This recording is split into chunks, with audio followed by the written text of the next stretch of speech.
This is not how I expected to wake up this morning. After I received the news, Malia walked in and said, "Daddy, you won the Nobel Peace Prize, and it is Beau's birthday." And then Sasha added, "Plus we have a 3-day weekend coming up." So it's good to have kids to keep things in perspective. I am both surprised and deeply humbled by the decision of the Nobel Committee. Let me be clear, I do not view it as a recognition of my own accomplishments, but rather as an affirmation of American leadership on behalf of aspirations held by people in all nations. To be honest, I do not feel that I deserve to be in the company of so many of the transformative figures who've been honored by this prize. Men and women who've inspired me and inspired the entire world through their courageous pursuit of peace. But I also know that this prize reflects the kind of world that those men and women and all Americans want to build, a world that gives life to the promise of our founding documents. And I know that throughout history, the Nobel Peace Prize has not just been used to honor specific achievement, it's also been used as a means to give momentum to a set of causes.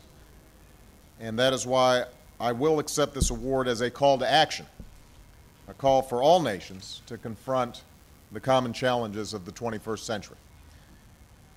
These challenges can't be met by any one leader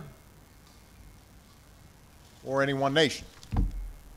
And that's why my administration's work to establish a new era of engagement in which all nations must take responsibility for the world we seek. We cannot tolerate a world in which nuclear weapons spread to more nations and in which the terror of a nuclear holocaust endangers more people. And that's why we've begun to take concrete steps to pursue a world without nuclear weapons, because all nations have the right to pursue peaceful nuclear power, but all nations have the responsibility to demonstrate their peaceful intentions.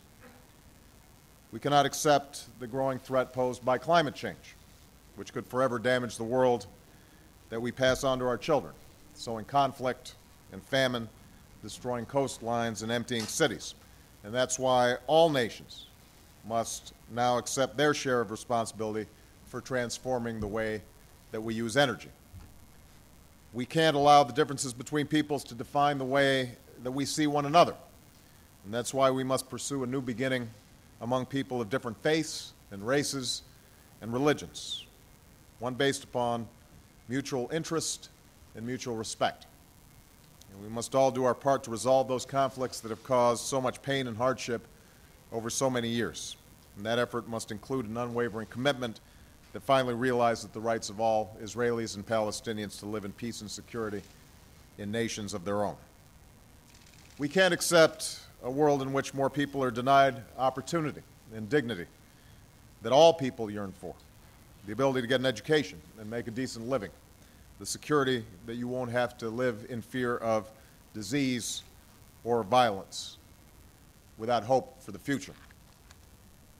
And even as we strive to seek a world in which conflicts are resolved peacefully and prosperity is widely shared, we have to confront the world as we know it today.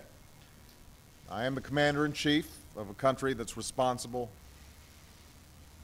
for ending a war and working in another theater to confront a ruthless adversary that directly threatens the American people and our allies. I'm also aware that we are dealing with the impact of a global economic crisis that has left millions of Americans looking for work. These are concerns that I confront every day on behalf of the American people. Some of the work confronting us will not be completed during my presidency. Some, like the elimination of nuclear weapons, may not be completed in my lifetime. But I know these challenges can be met, so long as it's recognized that they will not be met by one person or one nation alone. This award is not simply about the efforts of my administration, it's about the courageous efforts of people around the world. And that's why this award must be shared with everyone who strives for justice and dignity. For the young woman who marches silently in the streets on behalf of her right to be heard, even in the face of beatings and bullets. For the leader imprisoned in her own home because she refuses to abandon her commitment to democracy. For the soldier who sacrificed through tour after tour of duty on behalf of someone half a world away. And for all those men and women across the world who sacrifice their safety and their freedom and sometimes their lives for the cause of peace. That has always been the cause of America. That's why the world has always looked to America. And that's why I believe America will continue to lead. Thank you very much.